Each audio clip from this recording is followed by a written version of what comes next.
Hello, welcome to the Daily Telegraph NRL Podcast. Adam Mobbs here with Matt Encarnacion, and who will either be David Riccio going through puberty or Barry White due to your voice not being the best? Are you okay? Yes, first question. Yes. So look at this. It does fluctuate. Look, let's just call it the man flu at this point in time. And I'm happy to take... Can anyone please give some advice on how the hell you get over man flu real quick? Harden up, maybe? It's concrete. I'm waiting for you to say either your baby or would you like fries with that? Because I don't know what's going on with the voice, but nice of you to be here, mate, because that's a pretty anything big for effort. the team, mate. Carianis is in Hawaii. He got laid this morning when he arrived over there. Yeah. Told me his daughter handled the flight well, his little bub. So, Nice. And so now he's sitting up there. What are they, 22 hours behind over there? So I haven't done Hawaii. Haven't you? No. Oh, outstanding. Yeah, okay. Outstanding, mate. Have you done it? Good cheesecake. Cheesecake factory there, Cheesecake factory. It's a nice little walk from where we stayed. And Reedman's heading back up to Queensland. Brisbane, his homeland. So, there's some sort of NSL reunion of one gamers for the Brisbane Strikers back in the day. Yeah.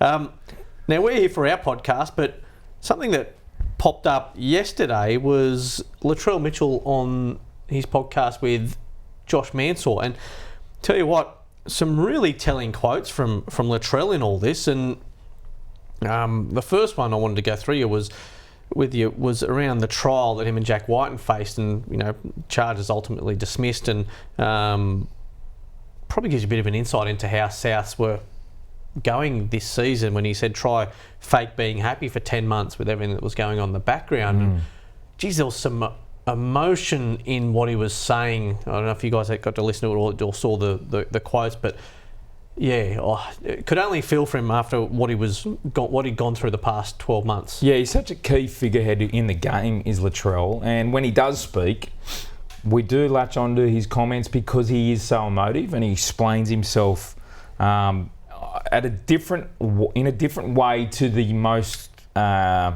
common player.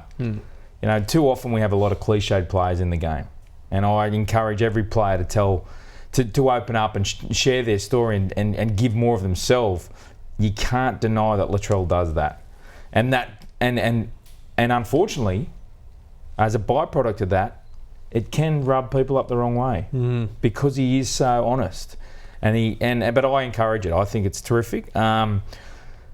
The comments were surprising, Mobbsy, weren't they? And just how the line there in relation to the trial going on in the background and the uncertainty hanging over his head while also trying to be a professional footy player, while also trying to get over the calf injury. Yeah. The quote where he said how hard it was he was basically faking being happy for 10 months. Yeah, well, you talk about those comments, Matty, you look at the comment section when Latrell Mitchell is involved and it's like 1,500 comments. It's just a rodeo in my life.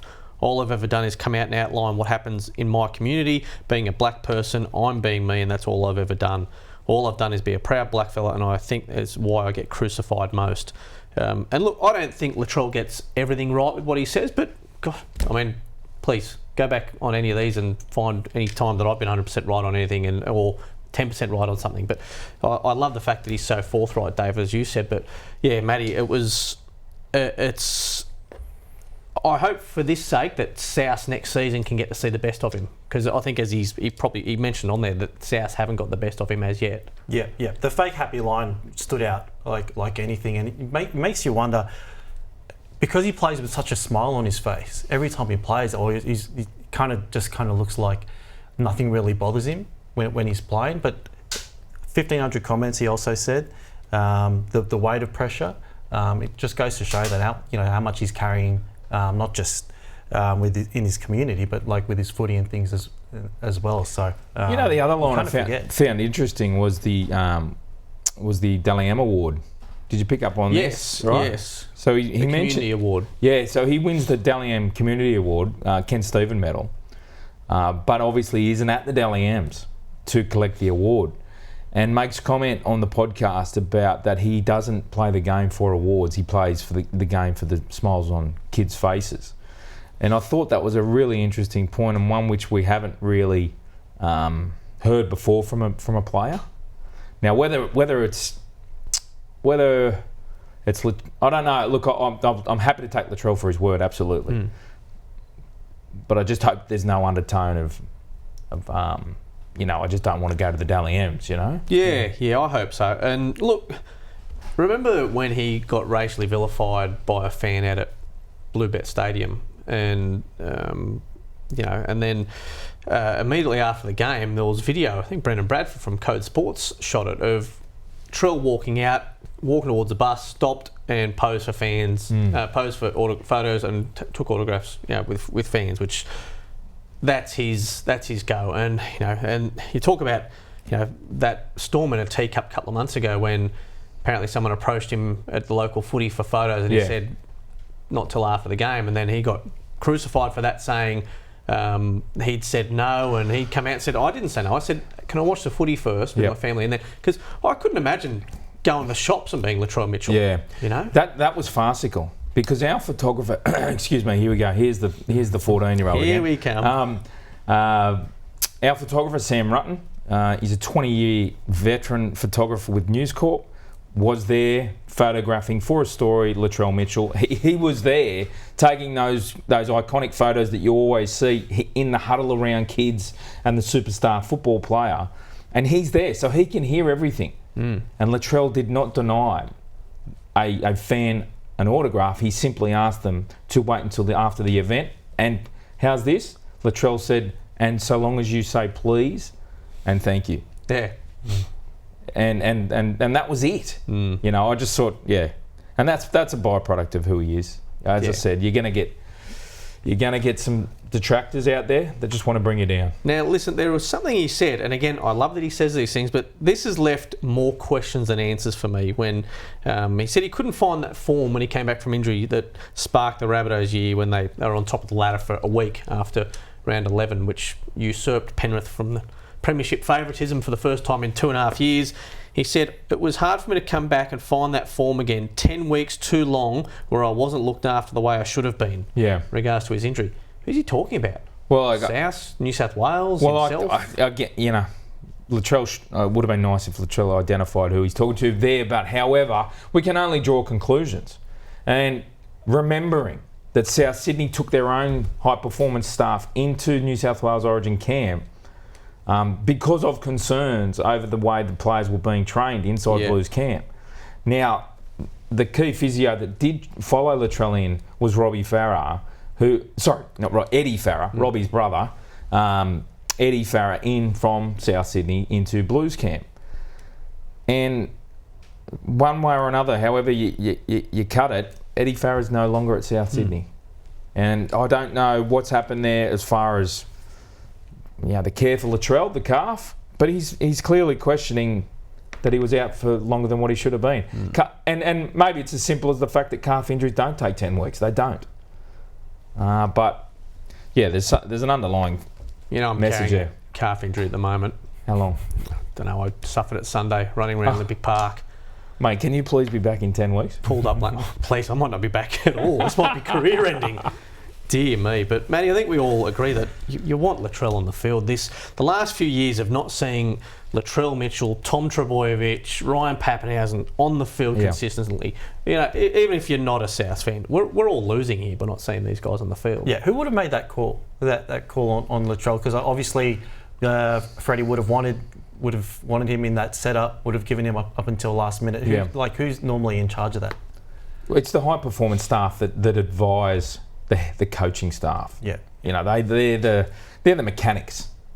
And it's not on Freddie. It is the high performance staff that are handling the players.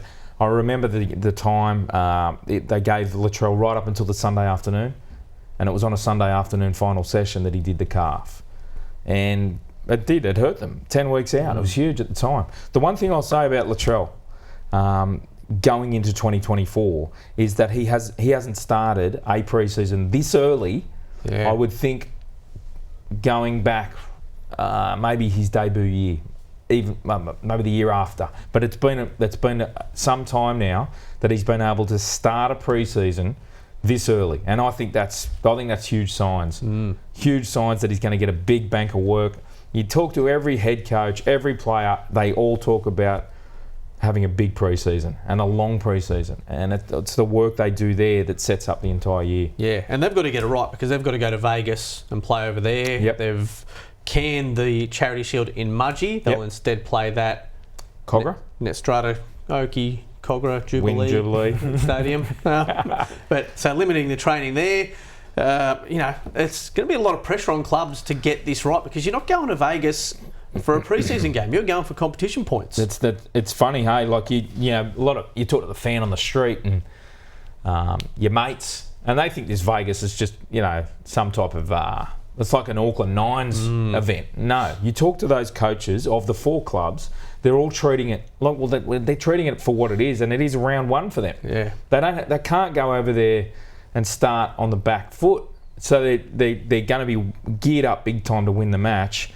Interestingly, the Charity Shield, the South Sydney Rabbitohs fly out the very next day, and I'm really interested to see what South Sydney come up with a plan on how they intend to, which players play in the Charity Shield. Yes, and then post-match the recovery process of then sitting on a 15-hour flight. We talk about calf injuries, soft tissue injuries, flying 15 hours after a Charity Shield. It's going to be interesting to see how South Sydney manage their players going to LA. Yeah. You're Jason Demetriou, Matty. Who do you play? Do you play the full-strength team? Do you give them 40 minutes? What do you do? For the Charity Shield? Yeah. Yeah, I think so.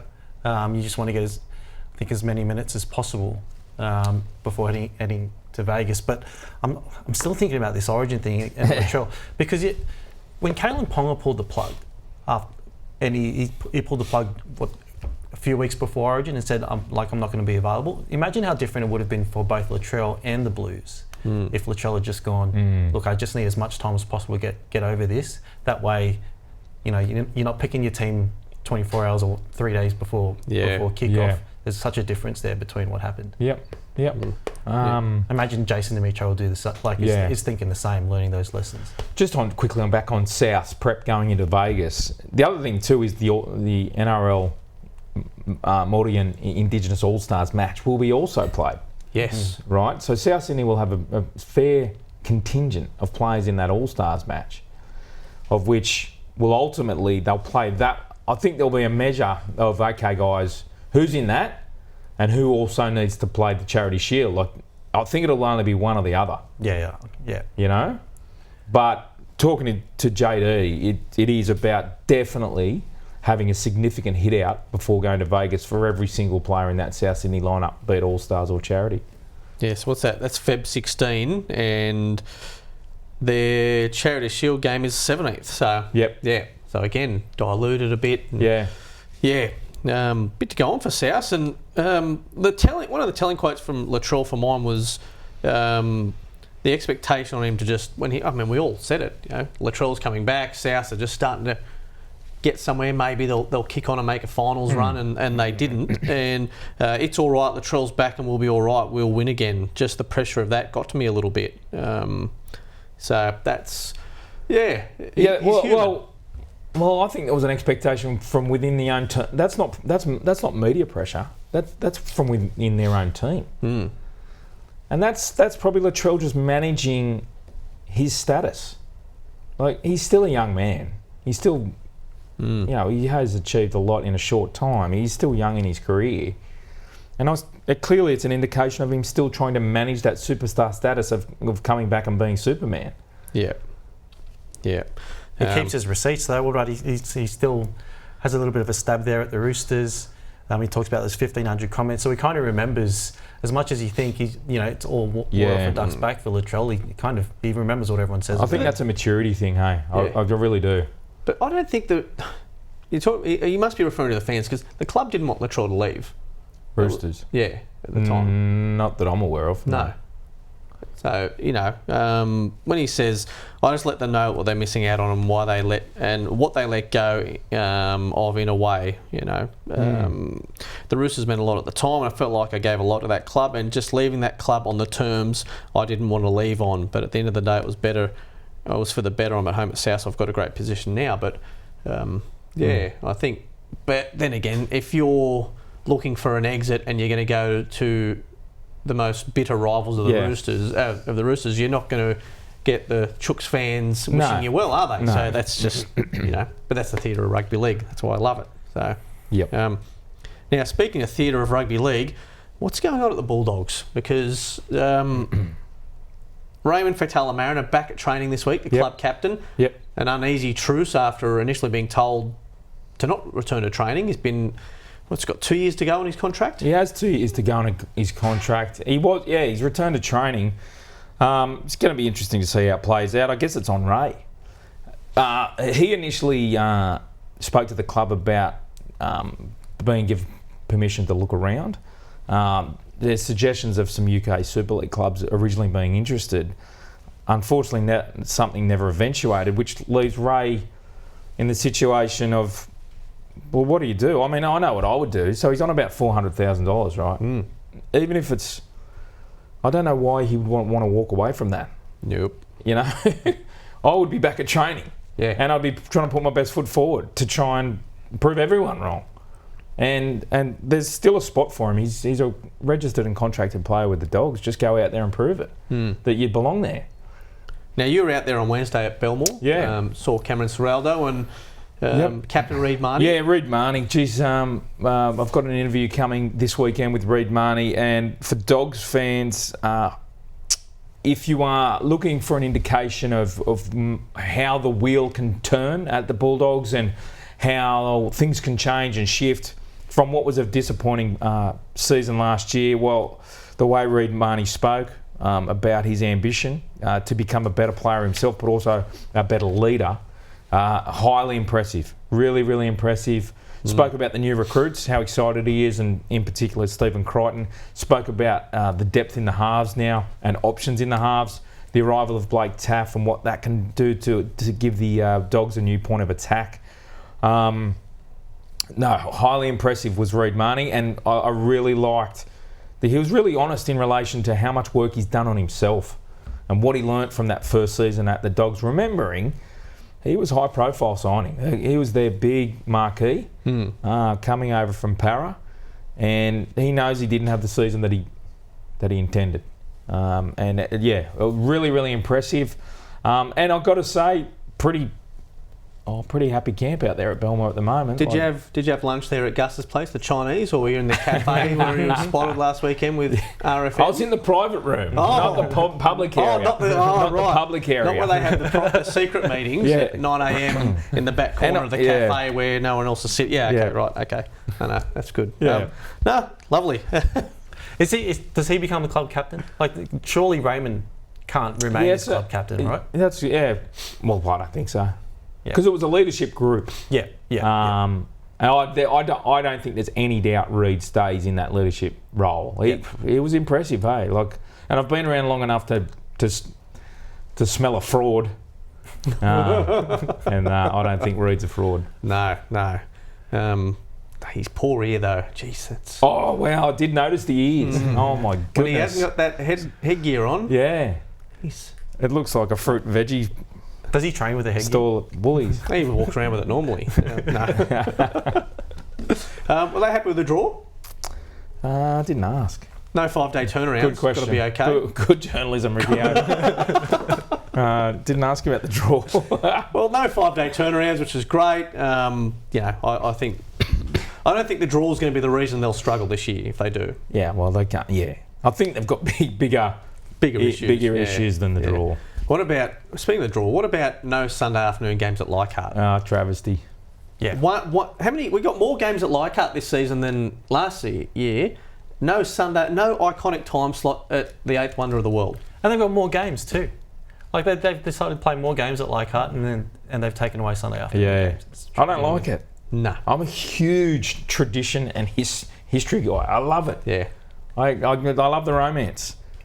And there's no better scene in rugby league than that jam-packed Sunday afternoon hill at Leichhardt Oval. There's nothing better than waiting for the toilets and lining up 30 minutes for a beer and sitting out there in the sun, not having a seat anywhere.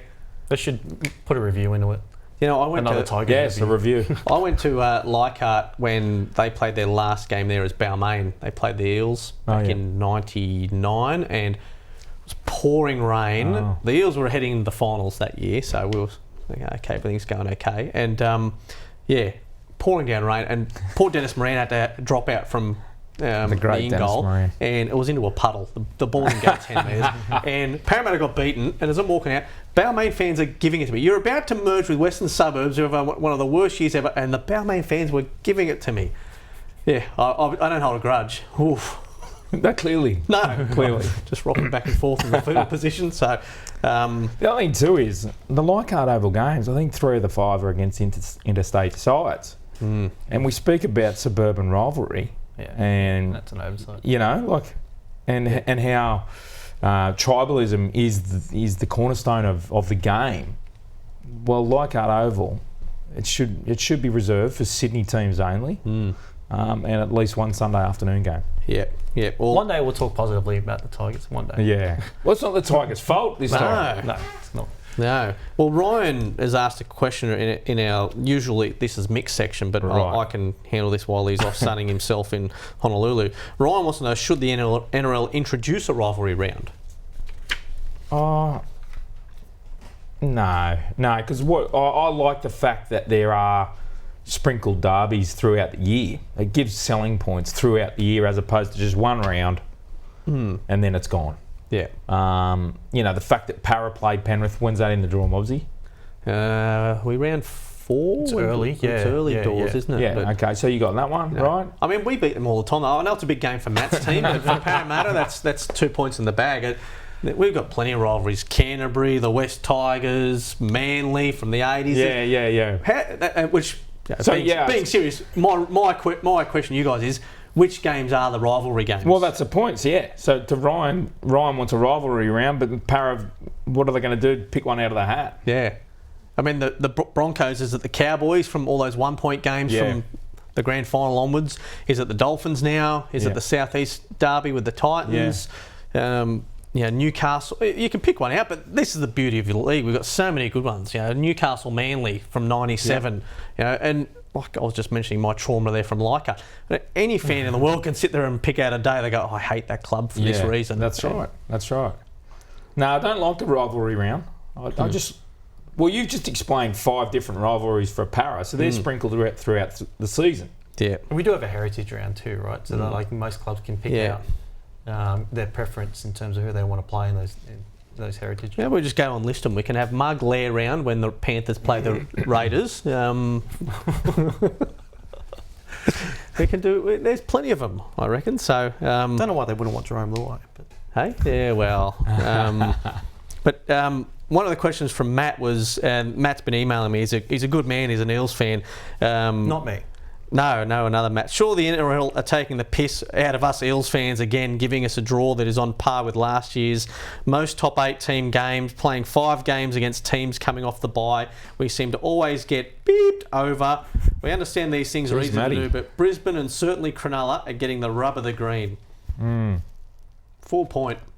Well, you agree with Matty? Oh, please. Is it worse than last year? Is it definitely Matt, or wasn't Adam? Adam, hang on a sec. No, I've got an email. Mobs. Just because I agree wholeheartedly with what he says doesn't mean that, doesn't mean it was me from a pseudo account. But, Is it worse than last year? Because last year was ordinary for Last year was tough. I haven't had a look, but I hadn't seen the 5 games against teams coming off the bye. That was the big complaint, to the point where the Parramatta management went to the NRL mid-season this year, got in so early before they started working on the 24 draw and said, please, can you... No, we want to make this a formal note that please do not give us that many games after playing teams against after the bye.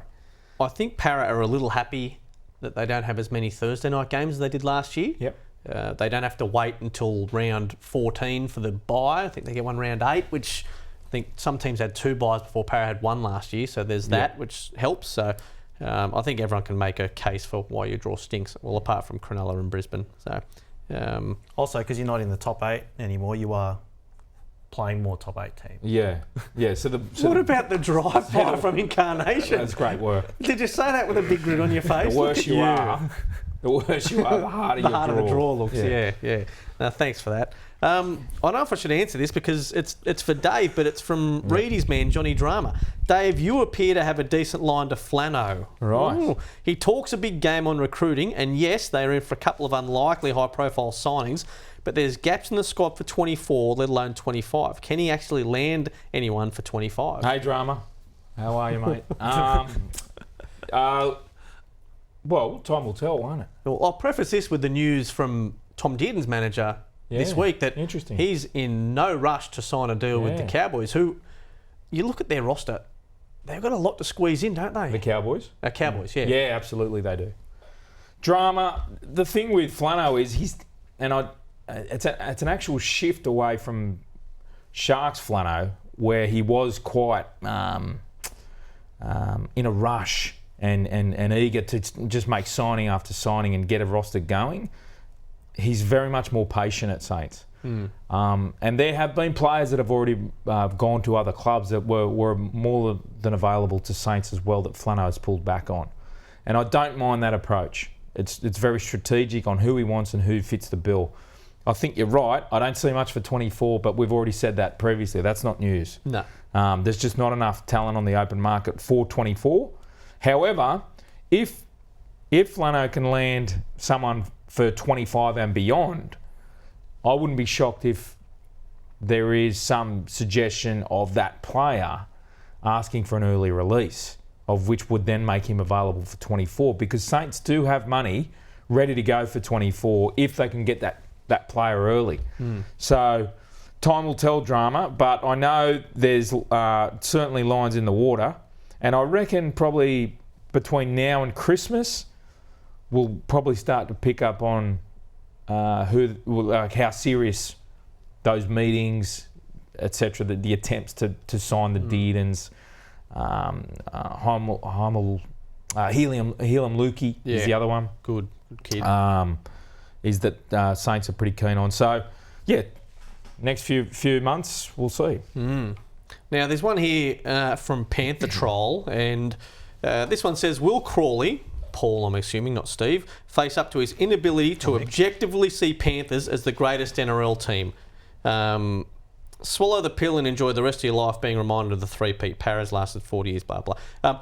Paul Crawley is big enough and ugly enough to look after himself. And however, I've got to go into bat for him. I don't agree with Crawls on some things, but Matty, your Panthers fans can be guilty of recency bias. We had Crawls actually do a piece with David Middleton recently, having a look back at dynasties, because I sort of thought, okay, well, let's look at there's two other teams who have won more than 3 straight.